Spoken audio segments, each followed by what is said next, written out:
สวัสดีทุกท่านผมขอต้อนรับเข้าสู่เปิดจอรอรีแล้วเราอยู่กับ New The Series นะครับผม EP ที่1ซีรีส์เรื่องใหม่นะผมจาก VTV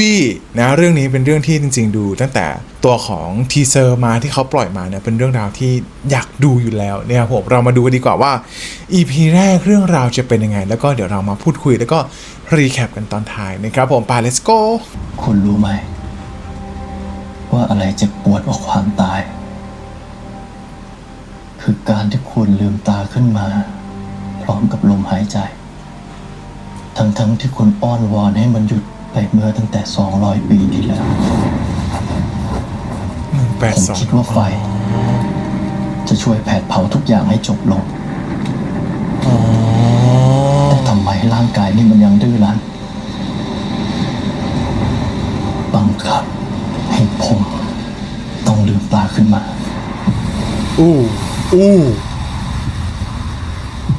ถ้าไฟปฏิเสธผมน้ำคงเป็นคำตอบต่อไปทุกสิ่งบนโลกใบนี้ล้วนไหลสู่จุดจบแม่น้ำทุกสายไหลลงสู่ทะเลเหมือนทุกสิ่งเดินไปสู่ความตายผมคิดว่ามหาสมุทรคงเมตตา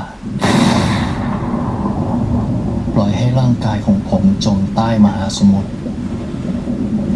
เป็นวันเป็นคืนสำลักความทรมานและผมก็ได้รู้ว่ามหาสมุทรก็ปฏิเสธที่จะช่วยผมโห100 ครั้งแล้วนะมนุษย์ฉลาดขึ้นพวกเขาประดิษฐ์สิ่งของที่ฆ่าชีวิตได้อย่างรวดเร็วในที่สุดความมืดที่ผมโหยหาก็ตอบรับโอ้ไม่เข้าเหรอแต่กระสุนที่ฆ่าชีวิตคนนับล้านกลับทำได้แค่มอบความฝันสั้นๆให้กับผม What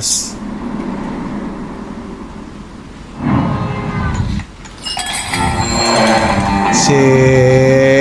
ดผมชอบเสียงดนตรีของยุคนี้ที่สุดมันทำให้รู้สึกว่ามีชีวิตชีวาอยู่บ้างเนี่ยบอกนะว่าต้องถึง200 ครั้งเลยเหรอทุกๆปีอะไรเงี้ยแล้วเล่าเพื่อหนีความจริงพวกเขาเมาไม้เพื่อที่จะลืมความทุกข์ไปชั่วข้ามคืนแต่ว่าเหล้าไม่มีวันทำให้ร่างกายนี้เมาได้ไม่ว่าจะดื่มมากแค่ไหนผมก็เลยต้องหาเรื่องตายสัตว์ไปดูบุหรี่กันนะโอ้หน้าเหมือนไม่ตลกอ่ะหน้ากูตลกเลยฮะหน้ากูตลกเหรอหน้ากูตลกเหรอ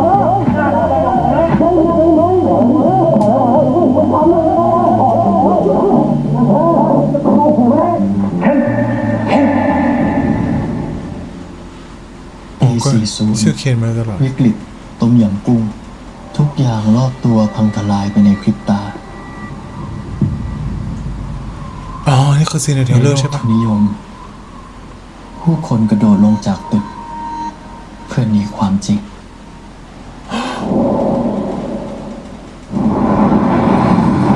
แล้วคือโลเคชั่นนี้คือตึกนี้ที่เป็นตึกที่เป็นวิกฤตด้วยใช่ปะแต่ผมว่าที่เจอผิดวิกฤต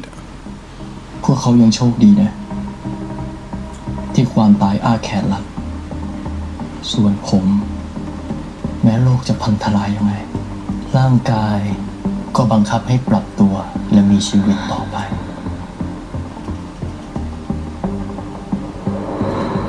โหมันเกิน2โอ้ชิตนั่นแสดงว่าใน1 ปีเขาฮะ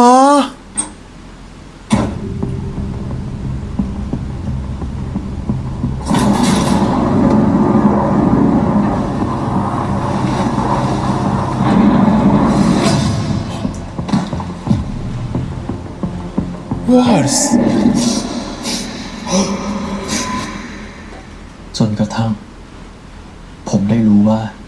ยังมีคนที่สามารถฆ่าหนูอย่างพวกเราได้และตอนนี้ความตายคือเป้าหมายเดียวของผม อ๋อชีเป็นนูซึมเศร้า เกิดเหตุสะเทือนขวัญพบศพโดนไฟคลอกทั้งตัวในพื้นที่รกร้างซึ่งคล้ายคลึงกับคดีฆาตกรรมหลายคดีที่เพิ่งเกิดขึ้นติดกัน และยังจับตัวคนร้ายไม่ได้ กระแสข่าวลือจากชาวบ้านในพื้นที่หลายคนพูดว่าน่าจะเป็นฝีมือของโน เชดสารวัตรเจมส์มาแล้วปะไอซีไอ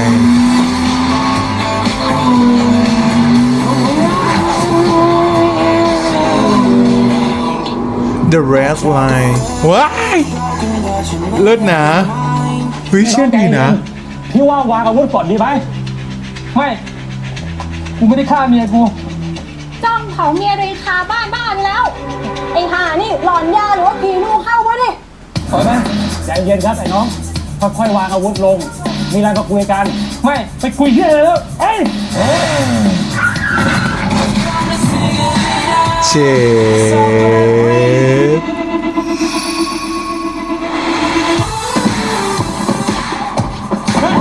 ไอ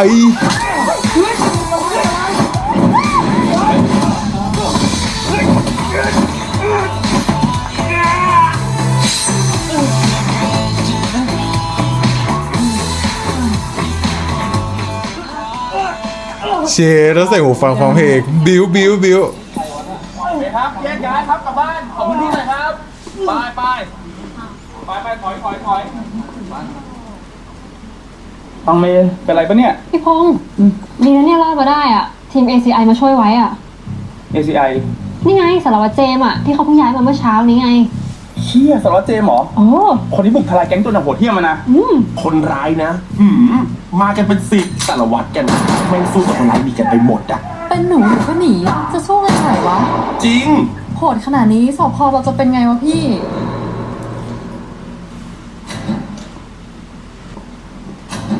อ้าวสารวัตรเจมส์คนดัง ยินดีต้อนรับนะครับ ผมหมวดพงษ์ครับ หรือจะเรียกว่าพี่พงษ์ก็ได้ ผมไม่ติด ผมเจมส์สอบสวนพิเศษ ACI 6 มารับช่วงต่อคดีฆาตกรรมเพลิงไหม้ต่อเนื่อง ถ้ายังไงผมรบกวนขอหลักฐานทั้งหมดที่เกี่ยวข้องด้วยนะครับ ได้ครับ เนี่ยครับ ทั้งหมดก็อยู่เนี่ยแหละ ที่สำคัญนะเขาส่งมาที่ส่วนกลางหมดแล้ว จริงๆ เรื่องนี้เขาเลิกสืบไว้แล้วนะ ใครๆเขาก็รู้ว่าไม่ใช่ฝีมือมนุษย์เป็นผีโน พีนู ผีนูมันจะแค่ไอ้โจเมื่อเช้านะตำรวจทุกคนที่สืบคดีเนี้ยเขารู้เป็นผีนูทั้งนั้นอะหน้าตามันน่ากลัวมากเลยนะดวงตาเป็นสีฟ้า มีเขี้ยว ที่นี่มีผีนูเป็นแพ้รับเปล่า สารวัตรเถอะคดีเล็กแค่เนี้ยย้ายมาประจำที่นี่เลยเหรอครับ ผมมาตามคำสั่งสำนักงานตำรวจแห่งชาติ ให้มาสืบคดีเพลิงไหม้ที่ยังปิดไม่ได้ แต่เท่าที่ผมดูทุกคนทำงานกันแล้ว ผมก็ไม่ค่อยแปลกใจเท่าไหร่นะ ช่างเถอะไปเดี๋ยวพาไปห้องทำงาน วันนี้ อันนี้ครับ ฝุ่นอย่างเยอะเลยอ่ะทำไมสพมถึงรกขนาดเนี้ย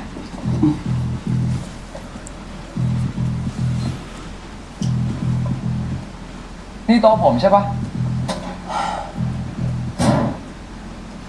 เฮ้ยทำอะไร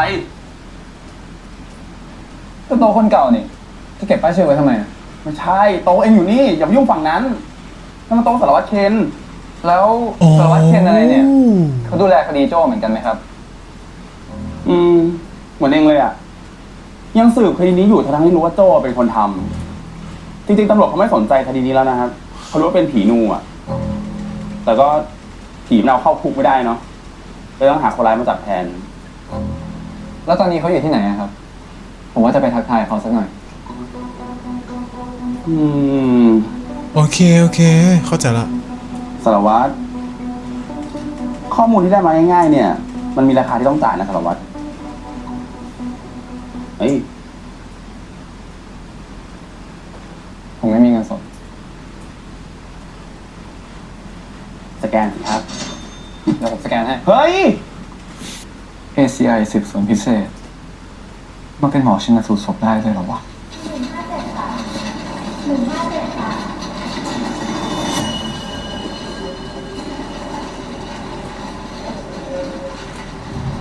เ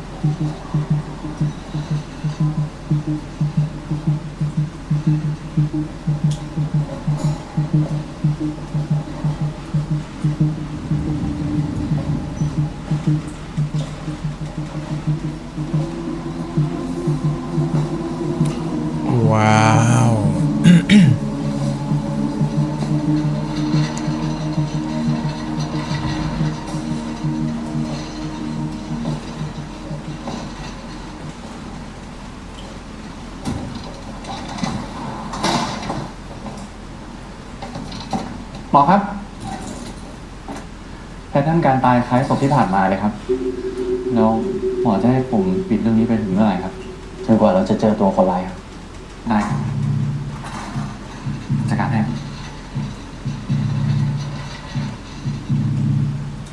อ๋อน้องขาไม่ดีนี่หว่า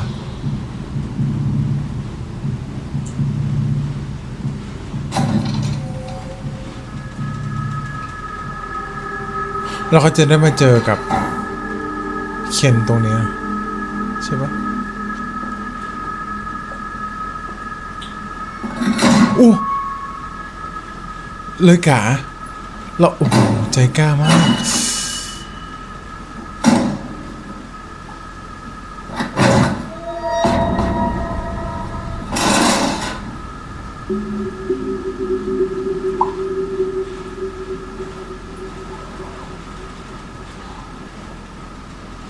ได้เจ๊ใจ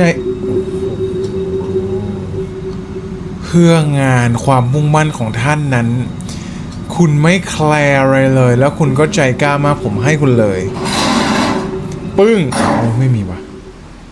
เข้ามาทำอะไรที่นี่ครับผมมาจากหน่วย ACI ครับ มาศึกคดีเพลิงไหม้ คุณมีหมายคำร้องเข้าดูไหมครับ ถ้าไม่มีเข้าไม่ได้นะครับ เรื่องหมายอ่ะผมส่งตามมานะครับ แต่ตอนนี้คุณช่วยหลบออกไปก่อนนะ ผมต้องทำงาน เออ คุณ นายแพทย์จิรัติการ คุณเป็นหมอนิติเวชที่นี่เหรอครับ ใช่ครับ ที่นี่ห้ามบุคคลภายนอกเข้ามานะครับ อืมแล้วคนนั้นอ่ะ เป็นบุคคลภายนอกปะไม่ถึงมาอยู่ที่นี่อะครับ ชิตาเขาเป็นหน่วยกู้ภัยที่ผมให้มาช่วยครับ ผมต้องถามคุณมากกว่าว่าคุณเข้ามาทำอะไรในนี้ ผมมาสืบคดีครับ ส่วนเรื่องหมายคำร้องอ่ะ ไม่ต้องห่วงนะเดี๋ยวผมส่งตามมา ถ้าคุณจะเข้ามาสืบคดีรบกวนทำเรื่องตามขั้นตอนด้วยนะครับ แล้วอย่างศพนี้เป็นของสารวัตรเคน ได้ครับ เดี๋ยวผมแจ้งสารวัตรเคนแน่นอน เราอยู่ทีมเดียวกันครับ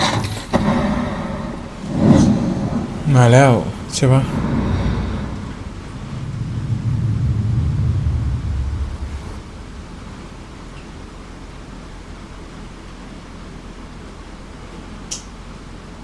จะเอาไงฮะ โอ้โอ้โอ้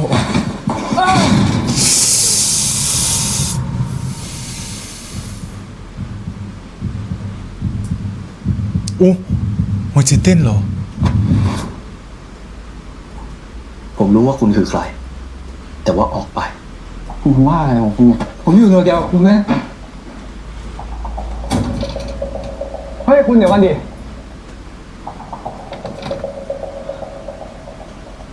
คุณคือสารวัตรคิรันอมตะนาทีใช่ไหมครับ มาเรามาเริ่มกันใหม่ สวัสดีครับ ผมร้อยตำรวจเอกนายเนตรอินทรการ ผมย้ายมาจากกรุงเทพเพื่อช่วยคุณสืบคดีฆาตกรรมเพลิงไหม้ต่อเนื่อง ผมอยากได้ข้อมูลของคดีนายโจ้เพิ่มเติม ขอความร่วมมือจากสารวัตรด้วยนะครับ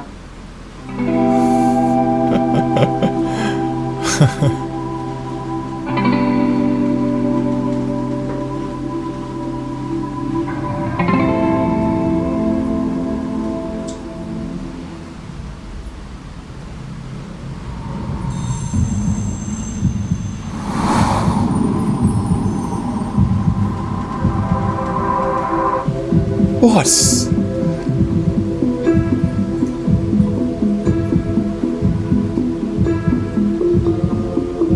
I found you เหรอ Why พักผ่อนบ้างหรือเปล่าชีพจรเต้นเร็วแต่เบา กินน้ำน้อยหรือเปล่า อย่าลืมไปเช็คสุขภาพ อาจจะเป็นไทรอยด์ได้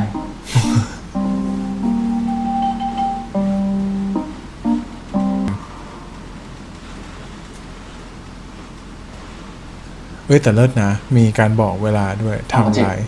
ฝากเคสหน่อยนะ ผมไปเอาของก่อน ได้ครับ อ๋อ ผมเข้าใจแล้วก็คือพวกคุณอยู่คนละรุ่น แต่ว่าอยู่ในหน่วยเดียวกัน ใช่แล้วครับหมอแต่ว่าผมเองไม่เคยเจอเขามาก่อน นี่คุณ เคนนี่พาร์ทเนอร์ใหม่คุณก็ไม่บอกกันเลยนะ วันนั้นจะจับกดกันให้เป็นเรื่องทำไม พาร์ทเนอร์ สวัสดีครับพาร์ทเนอร์ ส สารวัตรเจมส์เขาดูหน่วยก้านดีนะเขาน่าจะช่วยแบ่งเบางานคุณได้อะอ๋อผมเพิ่งชันสูตรศพสมหญิงนะครับ เป็นศพคล้ายเทก่อนเลยครับ เบิร์นบอดี้ก็จริง แต่แทนที่ผิวภายนอกจะไหม้เกรียมมากกว่าภายใน แต่กลายเป็นว่า internal ไหม้เกรียมจนหมดเลยครับ ส่วนแผลภายนอกน่าจะเกิดจากแรงดันภายในที่เกิดจากความร้อนเลยทำให้ผิวระเบิดออกครับ ส่วนสเกลเป็นมีสเกลเท็กเจอร์ชัดเลยครับ แล้วก็ไม่เหลือเลือดให้ส่งแลบพ็อกซิโคนะครับ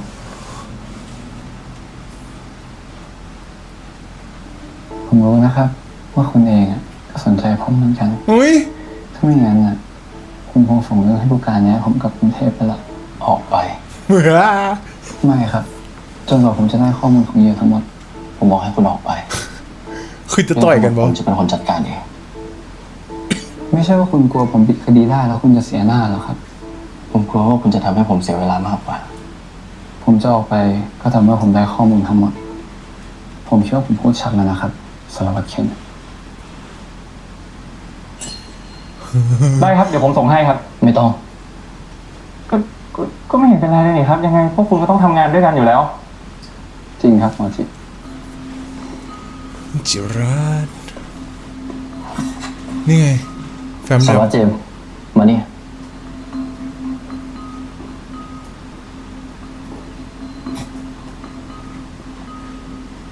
คือ ไว้เจอกันนะครับหมอจินี่อะไรไหนหลักฐาน ผมบอกตอนไหนว่าจะให้ เฮ้ยนี่คุณตีนเหรอกลับกรุงเทพไปซะแล้วอย่ามากวน ผมไม่กลับหรอกจนผมจะหาตัวคนร้ายได้อะ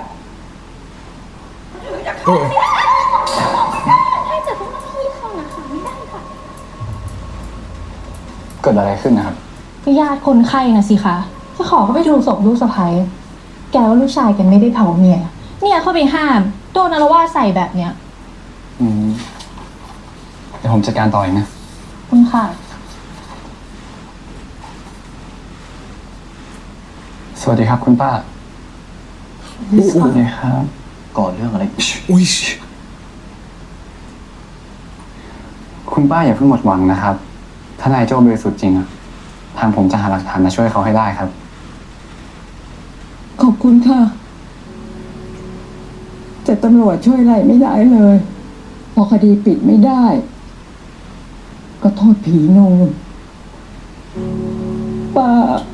จะขอเข้าไปดูหลักฐานข้างในก็ไม่ให้ป้าเข้า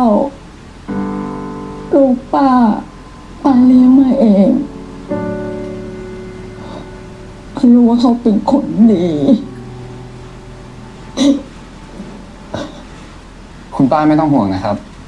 ทางผมกับทีมจะช่วยจัดการเรื่องนี้เองครับ ใช่ไหมครับพาร์ทเนอร์ ขอบคุณค่ะคุณตำรวจขอบคุณมากๆค่ะ ผมว่าถึงเวลาที่เราต้องลุยคดีนี้แล้วนะครับ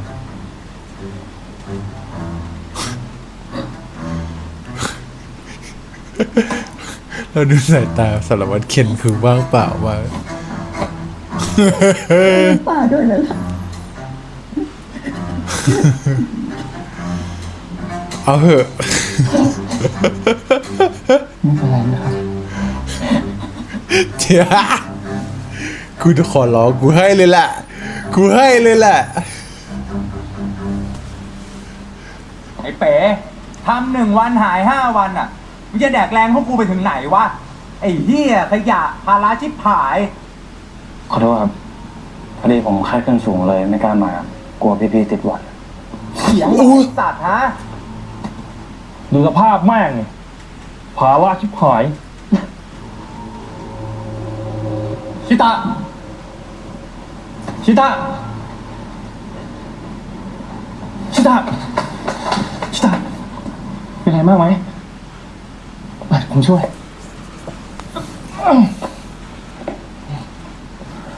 ไม่เป็นไรครับ ผมไปทำงานก่อนนะครับ ชิตะผมว่า คุณไปนั่งพักก่อนดีกว่านะอ่ะเดี๋ยวผมพาไป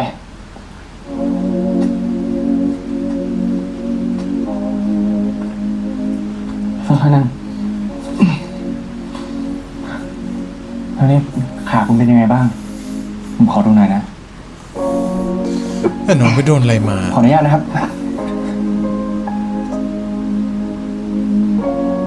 หรือว่ามันเป็นมันอะโอ้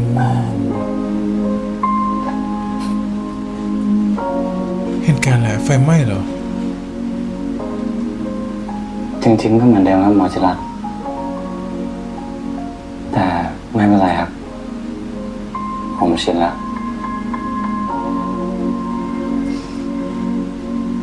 ผมบอกกี่ครั้งแล้วให้เรียกหมอจีก็ได้ แต่ผมว่าขาคุณดีขึ้นเยอะเลยนะ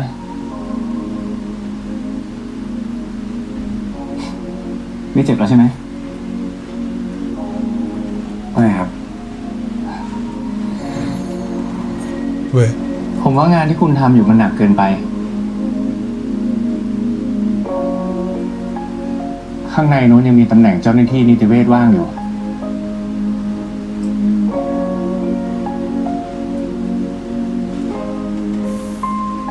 หมอใจดีจังเลยนะครับ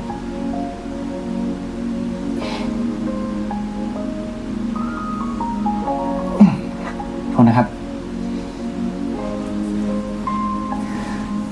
เดี๋ยวคุณนั่งพักตรงนี้แป๊บนึงนะ ให้มันหายตึงก่อน เราเจอกันพรุ่งนี้ครับ ครับ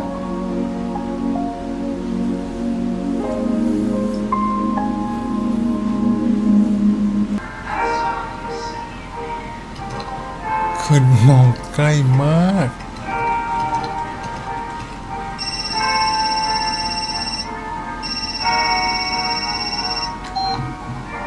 ฮัลโหลสวัสดิ์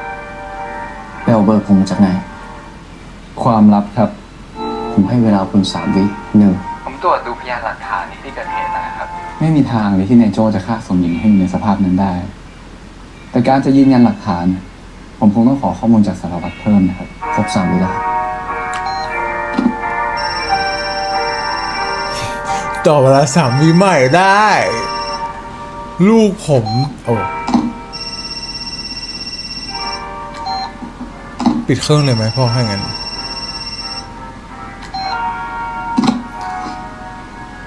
คืออยากรู้ว่าโทรศัพท์รุ่นของเคนเนี่ยจากปีไหน อยากด่าเลยอุ้ยคนปะ ถ้ามามัวรอให้สารวัตรใจอ่อน คนบริสุทธิ์ก็ติดคุกดีวะ เอาเรื่องนะ ชอบว่ะ คดีเพลิงไหม้เล่มที่ 9 ขออนุญาตดูหน่อยนะครับ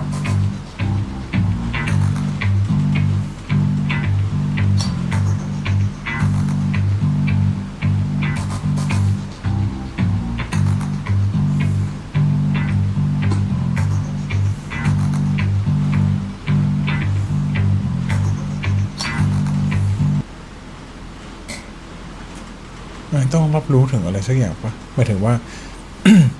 ดีเทลบางอย่างบนโต๊ะที่เปลี่ยนไปอะไรเงี้ย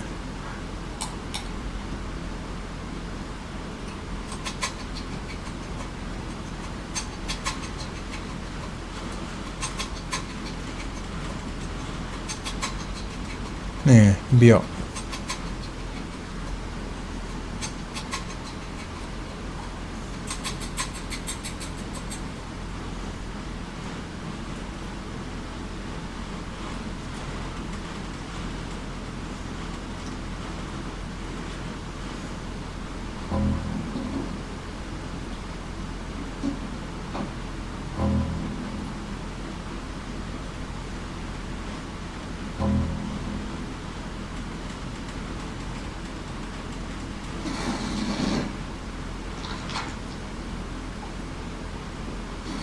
อย่าบอกนะติดประตูอะอ๋อไม่ใช่ อ๋อแบ่งเส้น สารวัตรทำไรอ่ะ คุณอยู่ส่วนของคุณ ผมอยู่ส่วนของผม เรา2 คนต่างคนต่างอยู่ ให้เกียรติกันด้วย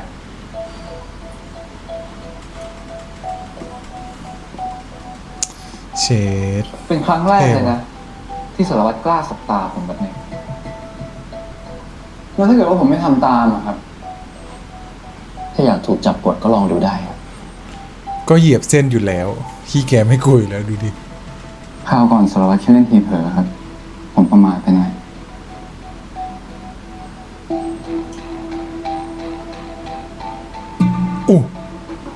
ก็ทำเส้นได้นี่ไม่เห็นเป็นไรเลย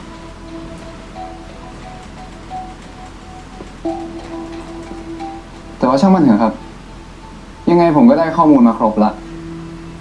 ดูจากหลักฐานเนี่ย คุณก็รู้ว่ามันผิดปกติ นี่สารวัตรกำลังปิดบังอะไรอยู่หรือเปล่า แล้วถ้าคุณเกาะติดคดีนี้ คุณเป็นอะไรกับผู้ตายครับหรือเคยช่วยคดีเพลิงไหม้เอาไว้แล้วไม่สำเร็จ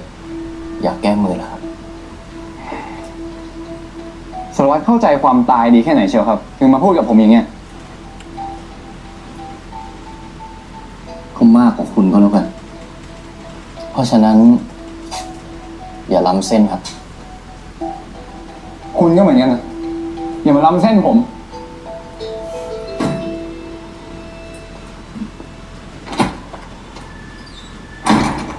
จะมาสอบสวนทำไมให้วุ่นวาย เดี๋ยวพรุ่งนี้ก็ขึ้นศาลแล้ว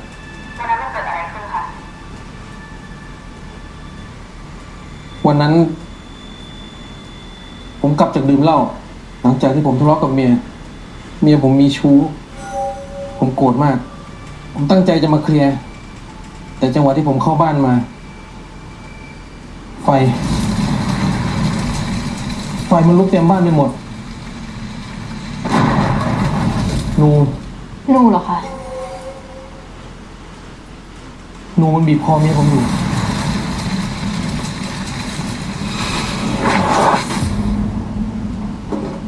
เฮ้ยเจมส์ เหรอคะ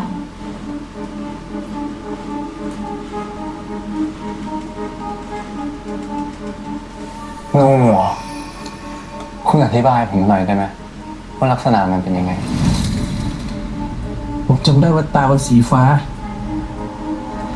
ที่มันบีบคอเมียผมอยู่ครับยิงพอผมจะวิ่งเข้าไปช่วยเมียผม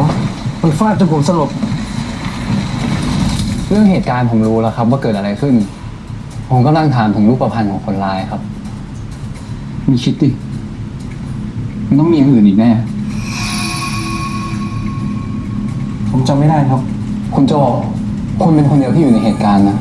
ตัวมันสูงเท่าไหร่ รูปร่างเป็นยังไง แล้วคุณเห็นหน้ามันชัดๆไหมคุณเห็นอะไรบ้าง กดดันผู้ต้องหามากเกินไป วันนี้พอแค่นี้ออกมา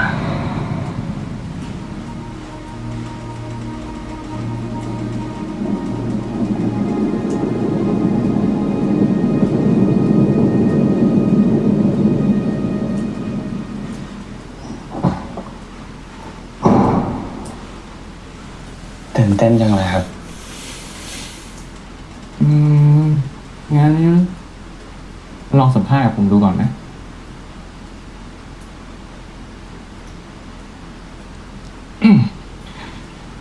อะไรที่ทำให้คุณอยากได้งานนี้ครับ คุณชิตะ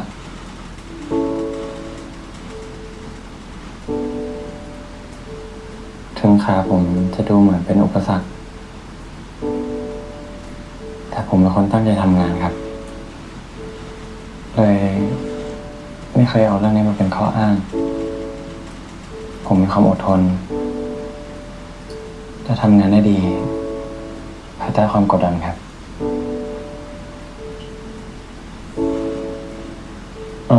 แล้ว อะไรที่ทำให้ผมเลือกคุณมากกว่าคนอื่น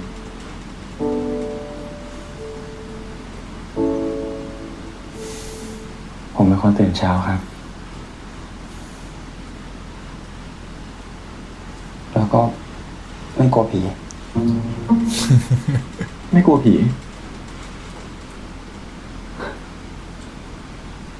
โอเคครับ ผ่านครับ ยังไงนะครับหมอ เดี๋ยวเตรียมตัวเริ่มงานวันนี้เลยนะ คนนี้แหละครับ เอกสารเรียบร้อยเนาะ ครับ เพราะปกติก็ต้องมาสัมภาษณ์กับหมอจิรัตน์เหรอ กว่าจะหาคนมาช่วยได้นะหมอจีมา เฮ้ย ไม่ใช่ว่าต้องสัมภาษณ์ก่อนนะครับ ก็สัมภาษณ์กับหมอไง ผมนี่แหละสัมภาษณ์คุณ ไป โดนอีเมลอม โอ้ผ พูดอะไรออกมา หลักฐานก็มีคนร้ายก็หาไม่เจอ นี่เราฟังอะไรกันอยู่อะเดอะโกสปะเนี่ย แต่ผมคิดว่านายโจ้พูดความจริง หมวดลองคิดดูดิ ถ้าเกิดว่าโจ้ฆ่าเมียตัวเองจริงอะป่านนี้เขาหนีไปถึงไหนแล้ว ไม่มามัวก่อเรื่องเรียกร้องความยุติธรรมแบบวันก่อนหรอกครับ คุณก็ยังไม่มีหลักฐานอะไรมายืนยันข้อสันนิษฐานของคุณได้เหมือนกัน ไปแดกข้าว จบแล้ววันนี้มากินข้าวกันจ้ะ สารวัตรรู้อะไรเกี่ยวกับหนูบ้างครับ บอกไปเลยผมเป็นนู คุณรู้อยู่แล้วใช่ไหมเรื่องหนูอะ รู้ดีเลยแหละโอ้ย คุณจะทำอะไร คุณกำลังปิดบังผมเรื่องหนูอยู่ คุณกลับมาลื้อคดีที่กำลังจะปิด แถมเชื่อคำพูดของผู้ต้องหา คุณกำลังสืบอะไร ก็มันแค่น่าสงสัย ผมอยากรู้ว่าใครคือฆาตกรที่เผาศพหลายศพแบบเดียวกัน ผมบอกคุณแล้วไงว่าคุณไม่เหมาะกับคดีนี้ ต่อให้คุณจะเชื่อว่าหนูมีจริง และนายโจ้ไม่ใช่คนร้าย แต่ยังไงพรุ่งนี้นายโจ้ต้องถูกจับคดีข้อหาฆ่าเมียอยู่ดี สิ่งที่คุณทำได้ก็ทำใจซะ ผมไม่ได้เชื่อว่าหนูมีจริง แต่ผมเชื่อว่าฆาตกรมีจริง แล้วผมก็มั่นใจว่านายโจ้ไม่ได้โกหก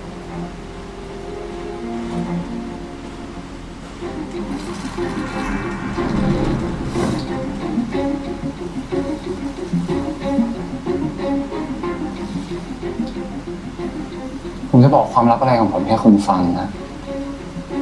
ผมอะจับโกหกเก่งกว่าเครื่องจับเท็จอีกครับ โอ้นี่ไงสกิล เป็นประเภทที่มองคนได้ทะลุปลุโปร่ง เห็นสี แต่ไม่ว่าผมจะพยายามมองคุณยังไง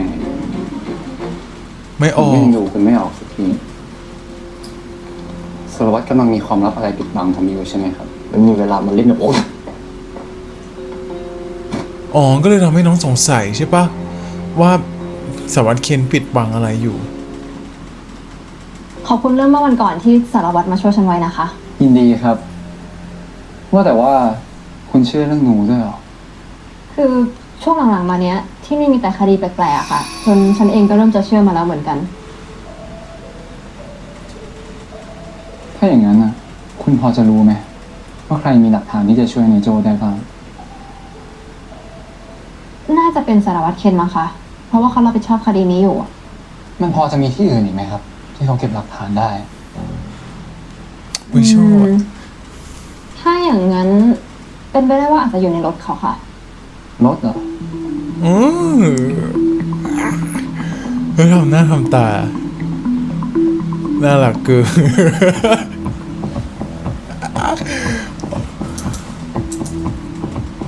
เฮ้ย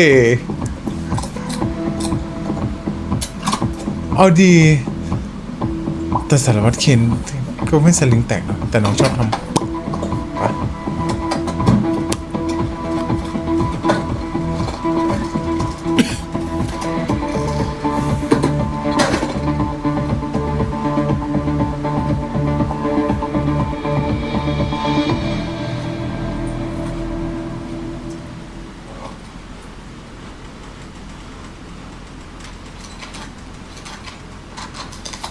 นี่คือคดีพ่อเขาปะ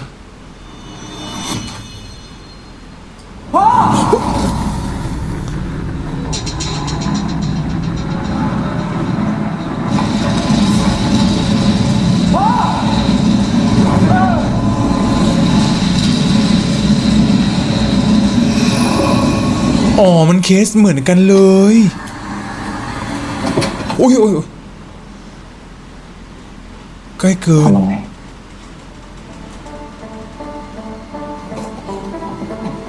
เฮ้ยสารวัตรทำไรอ่ะ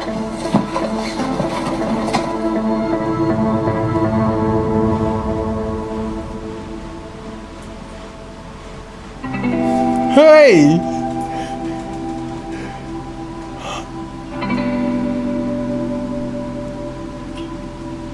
พี่ เอ้ย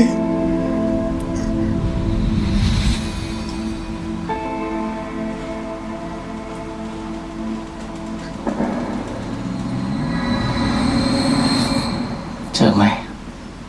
นแค่คนตามมา ฮะไปไหนแล้ววะ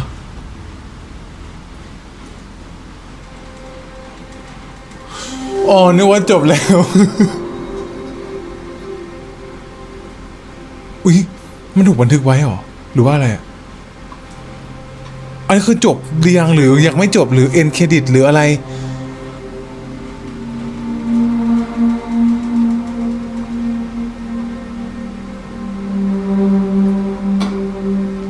มุมกล้องวงจรปิดเวอร์แต่มันไม่มีใครพูดถึงนะอยาก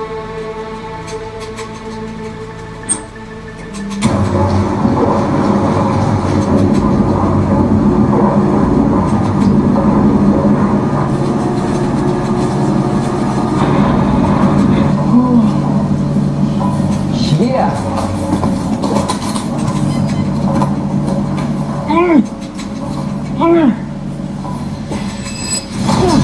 อ๋อ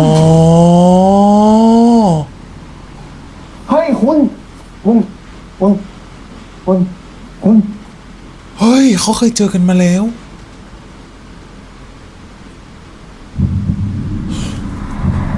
เอาดี โอ้ชิเกือบไปแล้ว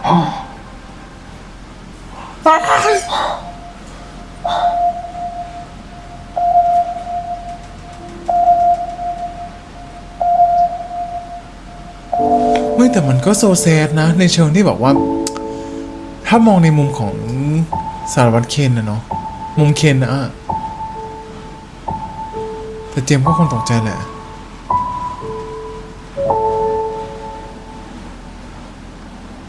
มานี่มาคุณ นั่งก่อน แล้วเจมส์จำได้ปะ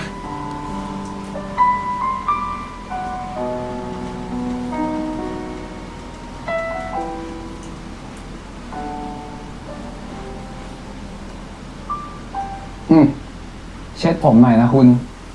เดี๋ยวถ้าเกิดว่าไม่สบายแล้วตายขึ้นมาจริงๆอ่ะ ผมยังไม่อยากซวยเพราะคุณหรอก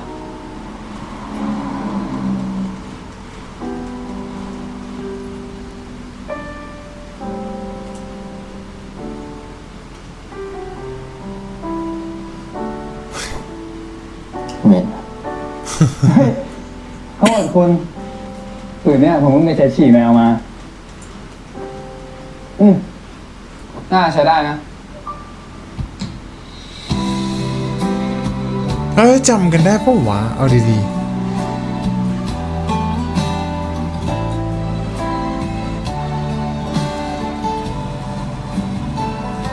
แล้วมันเป็นยังไงคุณ โดนแฟนทิ้งมาหรอ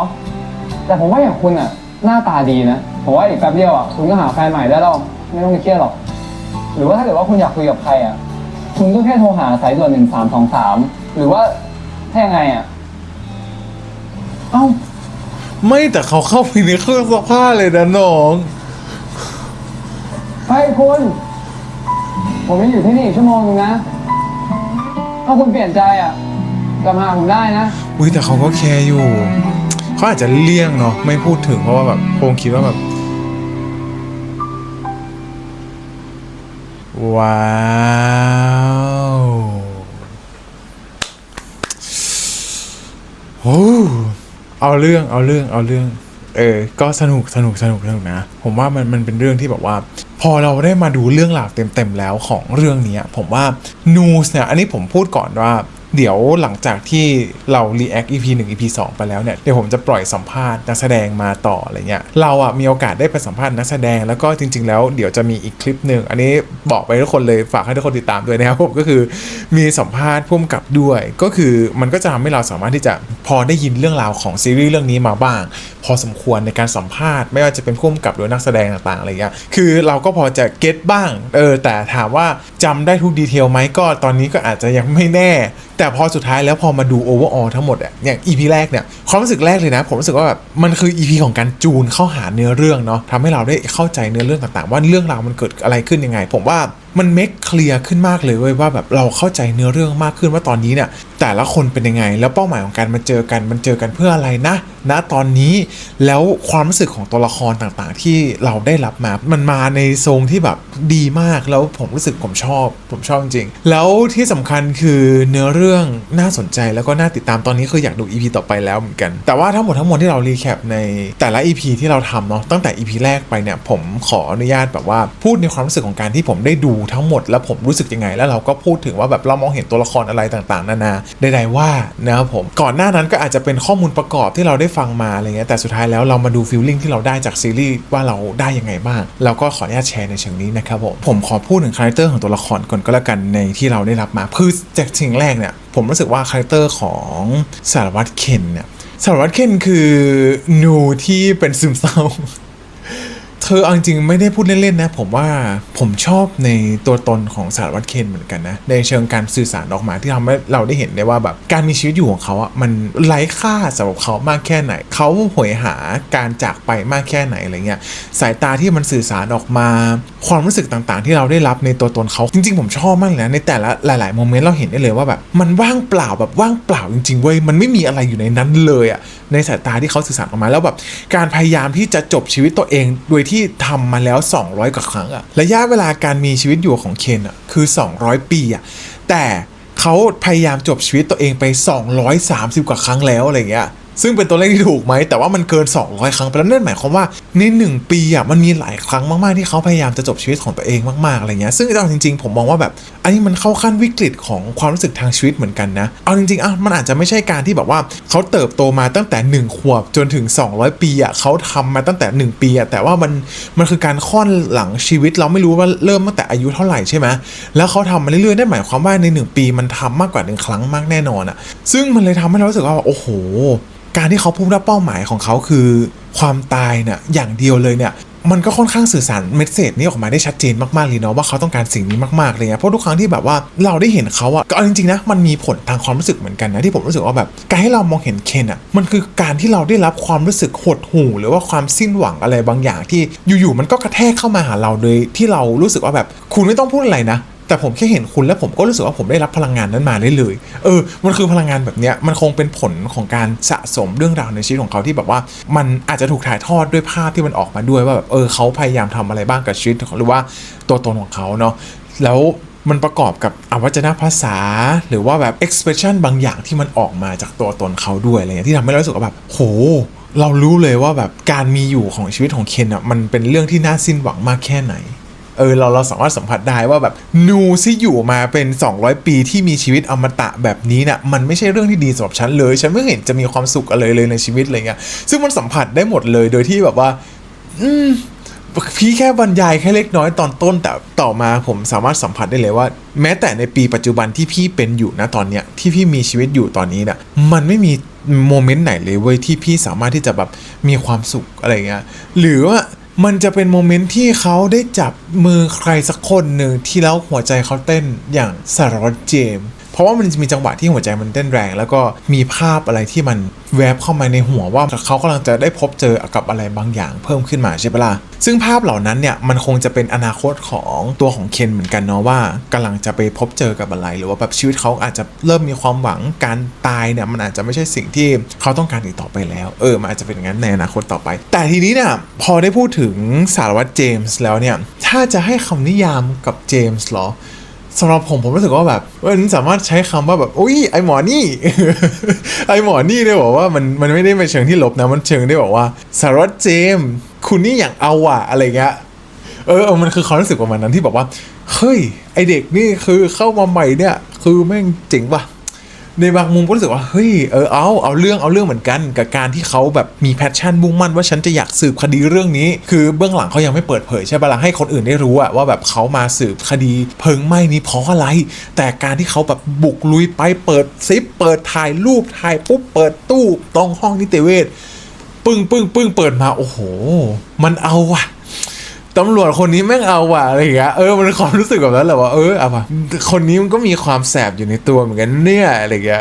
เราชอบรู้สึกว่าเขากล้าลุยเขากล้าชนอะไรอย่างเงี้ยมันฟีลแบบไม่รู้อะ คือผมต้องการข้อมูลผมรู้สึกว่าแบบเป้าหมายผมมันชัดเจนมากว่าผมต้องการสิ่งนี้ผมจะเอามาให้ได้เว้ยอะไรเงี้ยโคตรชอบอันนี้เป็นสิ่งหนึ่งที่รู้สึกว่าแบบก็คนแบบนี้แหละจะสามารถจะมาพิชิตใจใครสักคนหนึ่งได้เนาะคือถ้าพูดกันตรงๆเพราะว่าเราก็เห็นชัดเจนว่าตัวตนของเขามันก็ค่อนข้างที่จะพยายามทำทุกวิถีทางเพื่อให้ได้สิ่งที่ตัวเองต้องการเราก็เลยมองว่าแบบก็เป็นตัวตนที่มาเติมให้แบบความคอนทราสต์ของสองฝั่งเนาะแล้วแบบมันเข้มข้นเรื่องราวมันแบบรู้สึกสนุกมากขึ้นด้วยอะไรเงี้ยแล้วที่สำคัญคือพลังวิเศษของนางที่มีอยู่เนาะการเห็นผู้คนเป็นสี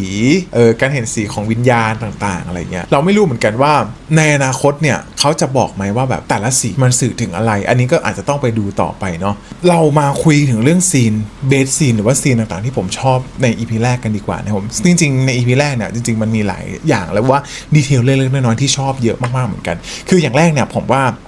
ที่เปิดขึ้นมาแล้วก็เล่าชีวิตของเคนเนาะว่าเขาเป็นนูที่อยู่มา200ปีแล้วเขาพยายามจบชีวิตเขายังไงบ้างอะไรเงี้ยการไล่ไทม์ไลน์ให้เราได้เห็นว่าเคนพยายามจะจบชีวิตตัวเองมากี่ครั้งแล้วในช่วงเวลา200ปีที่ผ่านมาเนาะผมว่า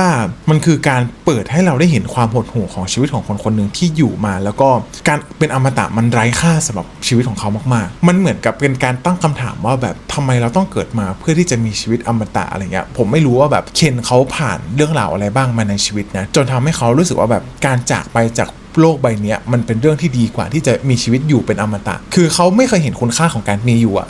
ผมไม่รู้เหมือนกันว่าการที่เขาอาจจะสูญเสียใครสักคนที่เขารักมากๆแล้วเขาจากไปตลอดกาลโดยที่ไม่เคยหวนกลับคืนมาและไม่เคยทำให้มีใครสักคนในช่วงเวลา200ปีที่ผ่านมาที่ทำให้เขารู้สึกว่าแบบการสูญเสียครั้งแรกที่สูญเสียไปแล้วหัวใจเขาไม่เคยจะมีความสุขหรือว่ากลับมาเต้นอีกครั้งได้เลยอะไรเงี้ยเขาก็เลยรู้สึกว่าแบบเขาอยากจากไปอยู่ในอีกโลกดีกว่าอะไรแบบนี้หรือเปล่าแต่มันก็ทำให้เราได้เห็นแล้วว่าแบบโอ้โหแกมันไม่ใช่เรื่องปกติเลยสำหรับ200กว่าครั้งที่เขาพยายามที่จะจบชีวิตตัวเองอะไรเงี้ยผมก็รู้สึกว่าแบบมันเป็นพาร์ทอีกพาร์ทหนึ่งที่เราไม่ได้เห็นว่าแบบเฮ้ยกูลองมาทุกวิถีทางแล้วจริงๆเว้ยแต่มันไม่ได้ไงมันไม่มีใครช่วยเหลือกูได้เลยอะไรเงี้ยจนสุดท้ายเขาก็ได้ค้นพบได้เนาะว่าแบบมันมีคนที่สามารถที่จะเปลี่ยนให้ชีวิตของเขาจบลงได้อะไรเงี้ยเขาก็คงพยายามที่จะค้นหาคนคนนั้นอยู่เนาะก็ไม่รู้เหมือนกันว่าเขาจะเจอไหมว่าใครที่จะสามารถจบชีวิตนูได้อะไรเงี้ยถ้าในโมเมนต์ของการที่เราพูดว่าแบบเขาไม่ได้เจอกับเคนแล้วเขาก็ไม่ได้รักเคนผมก็มองว่าแบบการพยายามค้นหาหรือว่าการที่อยากพบเจอนั้นคือยิ่งเร็วยิ่งดีเนาะถ้าสำหรับเคนผมมองว่าแบบการเจอคนที่ฆ่านูได้อะไรเงี้ยแต่มันก็ยังยืนยันคำเดิมว่าแบบมันโคตรหดหู่เลย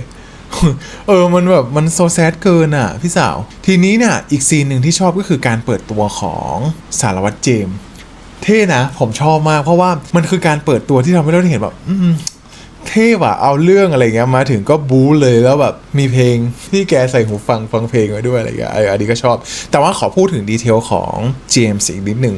เจมส์มันมีโมเมนต์หนึ่งที่รู้สึกว่าแบบเสียสติไปแล้วในคนฐานะคนดูที่เราจะเห็นชอบการที่เขาแบบทำปากทำอะไรเวลาเขาพูดอะไรอย่างเงี้ยมันจะมีโมเมนต์จังหวะหนึ่งที่เขาคุยเรื่องคดีกับเขาเรียกว่าอะไรเป็นผู้กองป่ะหรือว่าใครที่เป็นพี่ผู้หญิงคนหนึ่งแล้วมันจะมีการแบบ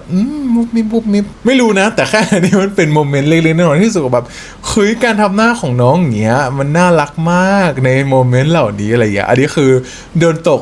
100% แต่ว่าจริงๆโดนน้องตกตั้งแต่ตอนที่ดูทีเซอร์มาแล้วเลยแต่พอมาดูตรงนี้จริงๆแล้วผมรู้สึกเนี่ยชอบมากน่ารักดีแต่จริงๆซีนปิดใน EP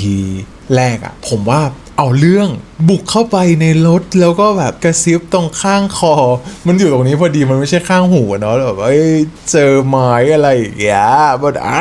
พี่มันเกินไปเปล่าอะไรอย่างงี้ได้ว่าก็เป็นอีกซีนหนึ่งที่ชอบนะครับผมประมาณนี้แล้วก็ซีนที่ชอบอีกอันก็คือซีนนั่นแหละที่ตัวของเจมส์บุกเข้าไปในห้องนิติเวชแล้วก็ไปเปิดศพดูปึ้งแล้วก็เปิดซิปถ่ายรูปอะไรเงี้ยเราว่าอันนี้มันคือการที่เหมือน represent ให้เห็นนะว่า personality ของเจมส์เป็นยังไงอะไรเงี้ยคือชีก็เอาเรื่องที่เราพูดไปอันนี้ก็เป็นอีกซีนหนึ่งที่ชอบเหมือนกันแล้วก็ซีนที่กอดแม่โจ้ปะ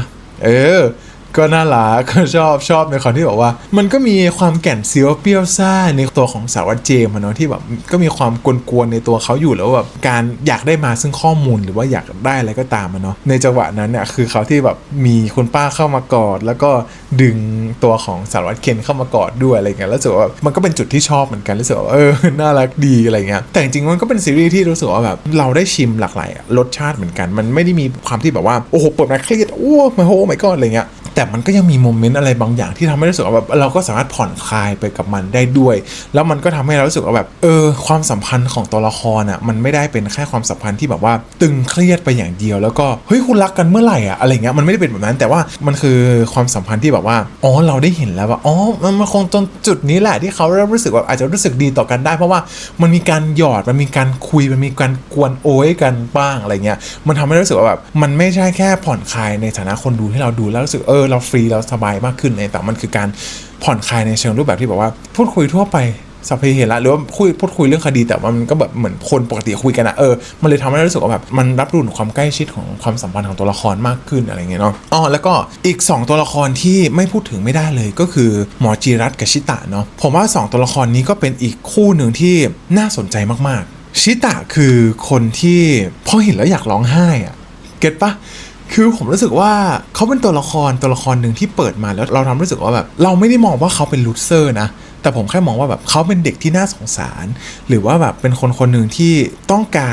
ารอบกอดในความรู้สึกที่เราอธิบายให้พอเก็ตฟิลนะว่ารู้สึกกับเขายังไงอะไรเงี้ยเป็นคนหนึ่งที่น่าทนุถนอมน่าเอ็นดูจริงๆเนาะรู้สึกว่าแบบเหมือนโลกทั้งใบของหนูทำไมมันดูโหดร้ายจังเลยน้องทำไมน้องต้องมาเจออะไรแบบนี้นะโอนะน้องอะไรอย่างเงี้ยคือมันก็มีความรู้สึกแบบนั้นเพราะผมรู้สึกว่าแบบเราก็ไม่รู้ว่าชิตะไปเจอกับอะไรมาทำไมเขาถึงแบบมีปัญหาเรื่องขาเรื่องเท้าที่เขาแบบเดินไม่ได้มีปัญหาตรงที่แบบตรงนั้นอะตรงหน้าแข้งเขาปะมันทำให้การเดินของเขาลำบากมากขึ้นอันนี้ก็ไม่รู้เหมือนกันแต่ว่าสิ่งที่เขาต้องพบเจอแม้แต่เพื่อนในทีมเองอะไรเงี้ยที่ก็ไม่ได้น่ารักกับเขาเลยอะไรเงี้ยโลกเขามันก็ดูโหดร้ายเนาะแต่ว่าการที่เขามีอยู่ของหมอจีรัตเนี่ยมันทำให้ชีวิตเขามันก็ดูมีความหวังมากขึ้นมากๆเลยเนาะแล้วผมก็ดีใจด้วยแบบหมอจีรัตอะได้เข้ามาในชีวิตของชิตะแล้วมันก็ทำให้เรารู้สึกว่าแบบดูแลน้องไปด้วยนะครับคุณหมอผมอยากให้คุณหมออย่าทิ้งน้องนะหรือว่าอะไรอย่างเงี้ยหรือแบบขอบคุณที่ช่วยอบกอดแล้วก็ดูแลน้องไปเรื่อยๆอะไรอย่างเงี้ยแต่ถ้ามันจะเกิดความรักจริงๆผมก็รู้สึกว่ามันก็ไม่แปลกนะเพราะว่าคือเขาเข้าหากันได้ดีอะหมอก็เข้ามาอะไรเงี้ยช่วยดูแลต่างๆอะไรเงี้ยผมก็รู้สึกว่าแบบมันก็เป็นอะไรที่ดีนะน่ารักเลยแหละที่เราสามารถสัมผัสได้ในตรงนี้อะไรเงี้ยผมรู้สึกว่าเป็นอีกคู่หนึ่งที่น่าสนใจแต่ว่าในตัวหมอจีรัตเนี่ยเรารอดูต่อไปแต่ตอนนี้ที่เราได้เห็นเนี่ยเขารู้สึกว่าแบบเฮ้ยเขาเป็นคนหนึ่งเนาะที่แบบดูใจดีมากๆแล้วก็ดูเป็นคนที่ซัพพอร์ตผู้คนได้แล้วก็มีความน่ารักอยู่ในตัวอะไรเงี้ยแล้วก็เขามองเห็นเนื้อในของคนจริงๆอะไรเงี้ยต่างๆดูเป็นคนที่ไนซ์เหมือนกันนะเพราะว่าเขาก็คุยกับตัวของเจมส์ได้ดีเหมือนกันเลยนะคุยชิวๆอะไรเงี้ยก็ไม่รู้ว่าจริงๆแล้วเป็นยังไงบ้างแต่ว่าภาพที่เห็นที่มันแสดงออกมาแล้วรู้สึกว่าแบบเฮ้ยมันไปในทางที่ไนซ์มากๆแต่ผมก็ไม่รู้เหมือนกันว่าสุดท้ายแล้วเขายังมีความลับอะไรที่ปกปิดอยู่หรือเปล่าหรือว่ามันจะมีเส้นเรื่องอะไรอีกบ้างอันนี้อาจจะต้องรอติดตาม EP ต่อไปว่าจะเป็นยังไงเนาะแต่ว่าในความสัมพันธ์ของคู่นี้ก็เลิศก็ชอบเหมือนกันเปิดมาก็ทำให้รู้สึกว่าแบบเฮ้ยเอาเรื่องนะเว้ยอะไรหรือว่าแบบน่ารักเปิดมารู้สึกว่ามันฟูลฟิลอยู่พอสมควรเหมือนกันอะไรเงี้ยประมาณนี้แล้วก็อีกอันนึงนะที่ผมรู้สึกว่าผมชอบนะก็คือฉากสุดท้ายเลยทุกคนที่มันเหมือนเป็นเอ็นเครดิตอะที่ตัวของเคนออกจากตู้คือเอาจริงๆนะมันค่อนข้างที่จะช็อกนะในฐานะของคนที่ไปเจอว่าคนนึงอยู่ในตู้ซักผ้า